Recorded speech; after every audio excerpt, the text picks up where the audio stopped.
This week's 48 Hours investigates the kidnapping and murder of a tech executive turned cannabis entrepreneur. His name is Tushar Atre. He was attacked. He was kidnapped in his multi-million-dollar California home.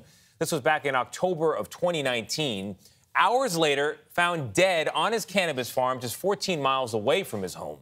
As 48 Hours correspondent Tracy Smith shows us, some grainy surveillance video played a key role in this case. He loved the ocean. He just loved surfing. When Tushar Atre wasn't surfing the waves, just steps from his beach house in Santa Cruz, he was working on producing medicinal cannabis products, says his girlfriend and business partner, Rachel Emmerly. We've gotten it to the point where we felt like this is the product we were trying to make. Rachel says she learned Tushar had been kidnapped when investigators called her on October 1st, 2019. I was trying to piece together what this all meant over the phone. What do you mean?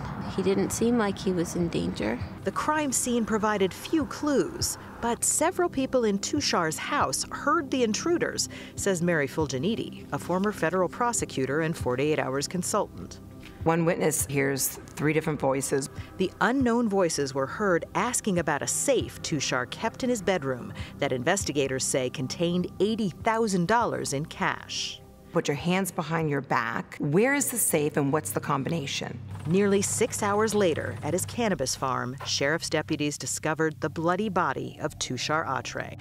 Former California police chief and 48 Hours consultant Steve Sircone. His hands were handcuffed in the back with flex ties, an apparent gunshot wound to the back of the head. He'd been stabbed multiple times. This was a whodunit from the start. Investigators hoped surveillance footage showing 3 shadowy figures approaching Tushar's home would help them crack the case.